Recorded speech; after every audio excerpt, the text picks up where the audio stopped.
বাংলাদেশের ইতিহাসে প্রথম ডাকসু নির্বাচিত হলো শিবির। সাদিক কায়েম বিজয় ঘোষণা পাওয়া মাত্রই সবাই মাটিতে সেজদা দিল। এই যেন শিবিরের বিজয় নয়, এই যেন এক ইসলামের বিজয়।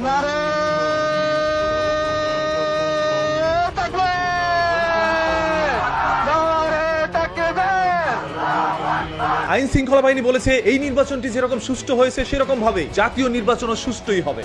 খুশি জাতীয় নির্বাচনে এরকম হবে, সবাই ভোট। তবে শিবিরের সাদিক কায়েমের এই বিজয় মেনে নিতে পারেনি বিএনপির আবির, যে আগে থেকে ব্যালট বাক্স পুড়িয়ে রাখা হয়েছে। শেখ হাসিনাকে আপনাকে ছাড়িয়ে গেছেন। তার একটি দাবি, শেখ হাসিনা স্বৈরাচার সরকার থাকা অবস্থায়ও এরকম ভাবে ভোট চুরি হয় নাই। এই নির্বাচন পরিপূর্ণভাবে হাসিনার ফ্যাসিস্টের নির্বাচনকে ছাড়িয়ে গিয়েছে। ডাকসু নির্বাচন নিয়ে উত্তেজনার এক মুহূর্তে ভিসিকে ধমক দিলেন ছাত্র দলের সভাপতি। This is a civil dialogue. আর এই বিষয়টি মেনে নিতে পারেনি সাধারণ জনগণ। বিশ্ববিদ্যালয়ের প্রশাসন এবং শিবিরের কাছে অনুরোধ থাকবে, এই গণেশরে যেখানে পাবেন সেখানে ওরা বুঝাই দিবেন কেমনে সম্মান দিয়ে তারপরে ভিসির সামনে কথা বলতে হয়। আবিদুল ইসলাম যখন মানুষের কাছে দোয়া চাচ্ছিল তখন মানুষ তাকে বলছিল শিক্ষার্থীরা কিন্তু তাকে নির্বাচন কেন্দ্র ঢুকতে দেয়নি। সেই ছাড়া ভোটের জন্য যখন ব্যালট পেপার দিতে গেল তখন শিক্ষার্থীরা তার কাছ থেকে ব্যালট পেপারটি নেয়নি।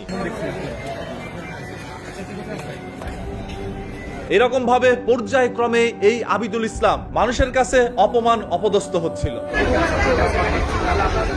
54 বছর কেটে গিয়েছে। এই 54 বছরে ঢাকা বিশ্ববিদ্যালয়ের মধ্যে কখনোই শিবিরের কোনো কর্মসূচি তারা করতে দেয়নি। স্বাধীনতা যুদ্ধ হয়েছে 54 বছর আগে, অথচ এই শিবিরকে গেল 54 বছরে। আপনি চিন্তা করতে পারেন একটা বিশ্ববিদ্যালয়ে তাদের কোনো সংগঠন করতে দেয়নি, কোনো কর্মসূচি করতে দেয়নি। কারণ কি? ঢাকা বিশ্ববিদ্যালয়ের অনেকেরই দাবি শিবির কোনোদিন এখানে ভিপি হতে পারবে না। ভাই, ঢাকা বিশ্ববিদ্যালয়ের মাটিতে ছাত্র শিবির অলরেডি জানে যে তার পায়ের নিচে মাটি নাই। ঢাকা বিশ্ববিদ্যালয়ের মাটিতে তার রাজনীতি করার অধিকার নাই। সে এখানে অবাঞ্ছিত, সে এখানে ব্রাত্য, সে এখানে অনাহুত, এটা ভালো করেই জানে। তবে আজ সবার চিন্তা ধারণা পাল্টে দিয়ে শিবির হয়ে গেল ঢাকা বিশ্ববিদ্যালয়ের ভিপি।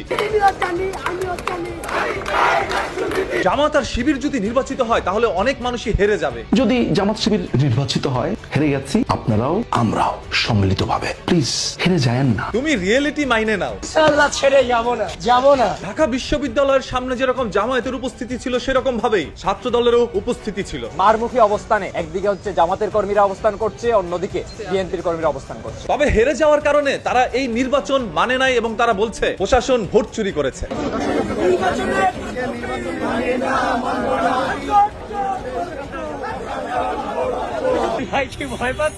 আসলে মনে হয় তারা ভয় পায়। যদি ভয় না পেত তাহলে এখনই সাবস্ক্রাইব বাটনে ক্লিক করে সাবস্ক্রাইবটা করে দিত। কারণ সত্যের সন্ধানে সর্বদা প্রস্তুত এই চ্যানেল। জামাত যদি বলে 71-এর যুদ্ধ ভারতের যুদ্ধ, বলে জামাত ভারতের দালাল। এই জামায়াত ইসলামকে রাজাকার আর দালাল বলতে বলতে আজ শিবিরের নেতা কিন্তু নির্বাচিত হয়েছে। সেরকম ভাবে জামাতও নির্বাচিত হয়ে যেতে পারে জাতীয় নির্বাচনে। আওয়ামী লীগ থাকা অবস্থায় বিএনপির পক্ষে সাধারণ জনগণ ছিল প্রায় 95%। তবে আওয়ামী লীগ সরকার পতনের পরে এখন আবার বিএনপির বিরুদ্ধে গিয়ে মানুষ কেন দাঁড়াচ্ছে? শুধুমাত্র তাদের কার্যক্রমের কারণে। বিএনপি হয়তোবা মানুষের মনে কিছুটা কষ্ট দিয়ে দিয়েছে, যার কারণে এখন মানুষ তাদের বিরুদ্ধে কথা বলছে। আমিও বিএনপি করি, কিন্তু বিএনপি করে ঠিক আছে, বিএনপিতে আমি ভোট দেবো না, কেন আমি জামাত ইসলামকে ভোট দেবো। সোশ্যাল মিডিয়া যেটাকে বলা হয় সামাজিক যোগাযোগ মাধ্যম, আপনারা হয়তো অনেকে এটাকে কেয়ারও করছেন না। চিন্তা করছেন সোশ্যাল মিডিয়ায় মানুষ যা খুশি তাই বলতে পারে। তবে আপনারা এটা জানেন না, এই সোশ্যাল মিডিয়ায় একটা সরকারের পতন ঘটাইতে পারে। 1 বছর না কাটতেই যদি ইতিহাস ভুলে যান তাহলে কিভাবে নির্বাচনে নির্বাচিত হবে? যারা আমাদের সমালোচনা করে তারাও আমাদের অংশ, আবার যারা আমাদের প্রশংসা করে তারাও আমাদের অংশ। তো এই সমালোচনা আলোচনা এই সব মিলে আমাদেরকে চলতে হবে এবং এই সবাইকে নিয়ে আমরা চলতে চাই। গতকাল ডাকসু নির্বাচনের মধ্যে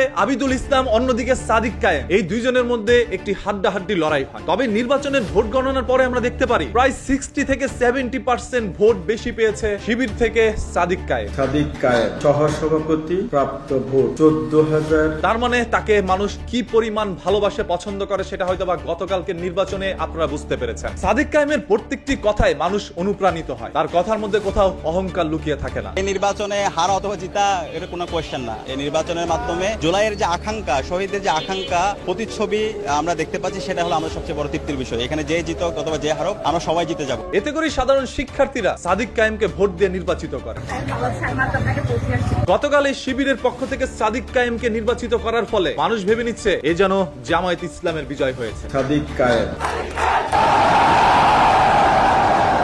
তবে যারা এই নির্বাচনকে কেন্দ্র করে একের পর এক ঝামেলা সৃষ্টি করার চেষ্টা করছেন তাদেরকে বলতে চাই, ভাই এই নির্বাচনের ভিপি হয়ে সে দেশ পরিচালনাও করবে না, সে রাষ্ট্র পরিচালনাও করবে না। যারা দেশ ও রাষ্ট্র পরিচালনা করার চিন্তা করছে, আপনারা সেই নির্বাচন নিয়ে একটু ভাবেন। কাকে বিজয়ী করবেন, কে এই দেশের জন্য আসলে উপযুক্ত, কে এই দেশের জনগণের জন্য ভাববে, তাকে আপনারা ভোট দিবেন।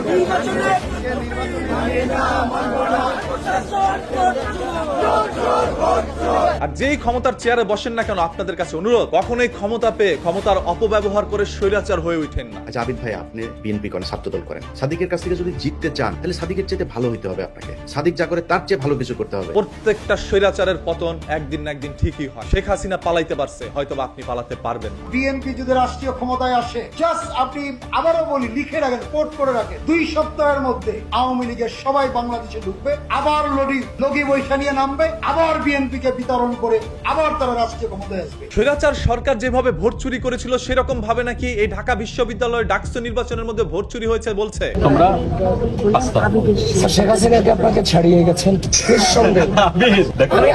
আমি মজা নিয়ে বলছি না স্যার, আমি অত্যন্ত সিরিয়াসের সাথে বলছি। তারা কিন্তু এই শিবিরের সাথে বসে জেলখানার মধ্যে একে অপরের খাবার ভাগ করে খেয়েছিল, একে অপরের সাথে মিলেমিশে ছিল। আজ কিছু সময়ের ব্যবধানে তারা কেন ছিন্ন ভিন্ন হয়ে যাচ্ছে? প্রথম থেকে এখানে মোনানি ম্যাম আর স্যাররা যারা আছে, প্রথম থেকে আমাদের এটা মেয়েদের হাত থেকে ফেলে দিছে, ভিতর নেওয়ার জন্য দেয় নাই। তুমি ছাত্র দল না, নিয়ে আসো তোমার কোন ভাইরে নিয়ে আসবা, দেখি কি করে। আমাকে এই থ্রেটটা দিছে ম্যাম, বলছে তুমি ছাত্র দল না, যাও। ক্ষমতা যেন আপনার বন্ধুত্ব নষ্ট করে না দেয়। যেই ক্ষমতা আপনার বন্ধুত্ব নষ্ট করে দিবে, সেই ক্ষমতার কোনো দরকার নাই। কারণ একা আপনি ক্ষমতাবান হওয়ার চাইতে 100 জন একত্র থাকার ক্ষমতা অনেক শক্তিশালী। ফুল কার জন্য নিয়ে আসছেন? আমার সাদিক ভাইয়ের জন্য, সাদিক কাইম ভাইয়ের জন্য। এই নির্বাচনে হার অথবা জিতের কিছু নেই। আমরা সবাই জুলাই সহযোদ্ধা ছিলাম, আমরা সবাই একসাথে আন্দোলন করেছি। এই আন্দোলনে আমরা সবাই প্রত্যেকের পরিচয় ভুলে গিয়ে কমন গোল নিয়ে ফেসিবাদের বিরুদ্ধে আন্দোলন করে আজকে দেশে আজাদি এনেছি। ডাকসু নির্বাচনের মাধ্যমে জুলাইয়ের প্রজন্ম বিজয়ী হয়েছে, শহীদদের আকাঙ্ক্ষা বিজয়ী হয়েছে। মনে করেন ছাত্রদল যদি নাকি মনে করে যে তারা বিশৃঙ্খলা করে তারপরে জিতে যাবে, বিশৃঙ্খলা করে তারপরে তাদের ভালো কিছু হবে, তাহলে হোক, কোনো সমস্যা নাই। আপনি যদি নাকি তৃতীয় পক্ষকে সুযোগ দিতে চান, তাহলে আপনি সুযোগ দেন। আপনার যদি ভালো হয় তাহলে হোক। আমরা এত তৃতীয় পক্ষের নিয়ে এত ভয় পায় লাভ কি? আপনারা আসতে দেন, গোয়েন্দা সংস্থার নিয়ে আবার সেনা শাসন আসতে দেন, তারপরে আওয়ামী লীগকে আবার ফের পুনর্বাসিত করতে দেন, কোনো সমস্যা নেই ভাই। হিসাব খুব পরিষ্কার। এই দেশের মানুষ, সারা বাংলাদেশের মানুষ আজকে আপনাদের নির্বাচন দেখেছে। সারা দেশের সব মিডিয়া আজকে আপনার এখানে ছিল। এক একটা টেলিভিশন পত্রিকার 8টা 10টা করে টিম সেখানে কাজ করেছে। কারোর চোখে কোনো কারচুপি পড়লো না। এর আগে আমরা দেখি নাই কারচুপি নির্বাচন, এগুলো তো সব মিডিয়াতে চলে এসছে। এবার তো আরো বেশি স্বচ্ছ ছিল। যে মানুষগুলো সেখানে ছিল, যে মিডিয়াগুলো ছিল, সবাই ধরতে পারতো। একটা প্রমাণ নাই। আপনারা কারচুপি নির্বাচন বলে তারপরে একটা, আর ভাই আপনারা যে হারবেন এটা তো আমরা আরো প্রায় 1 মাস আগেই জানি যে আপনারা হারবেন। এটা নিয়ে এত নাটক টাটক করে তো লাভ নেই। যখন সবাই নির্বাচন নিয়ে ব্যস্ত, তখন একজন সংবাদকর্মী সেই সংবাদটি সবার সামনে ছড়িয়ে দিচ্ছিল। তো দর্শক, এই ছিল আসলে এখান থেকে সর্বশেষ, যে এখানে একটি উৎসব মুখর পরিবেশে নির্বাচন হচ্ছে। কে জানতো প্রতিদিনের মতোই সংবাদ সংগ্রহ করার সময় তার মৃত্যুর ডাক চলে আসবে। ভাগ্য নির্ধারণকারী এবং যারা প্রথম ভোটার হয়েছেন তাদের উপরে আসলে অনেক কিছু নির্ভর করছে। গতকাল অনাকাঙ্ক্ষিতভাবেই হঠাৎ করেই আমাদের সবাইকে ছেড়েই না ফেরার দেশে চলে যান একজন সংবাদকর্মী। তার এই চলে যাওয়া সবাইকে আরো একবার স্মরণ করিয়ে দিয়েছে, পৃথিবীর ক্ষমতা নিয়ে যারাই বাড়াবাড়ি করছো, এই ক্ষমতা চিরস্থায়ী নয়। যে কোনো মুহূর্তেই আপনার মৃত্যুর ডাক চলে আসতে পারে। আমরা সবাই এই সাংবাদিক ভাইয়ের জন্য দোয়া করি, মহান আল্লাহ তাআলা তাকে বেহেশত নসিব করুন। ডাকসু নির্বাচন থেকে সর্বশেষ আমার কাছে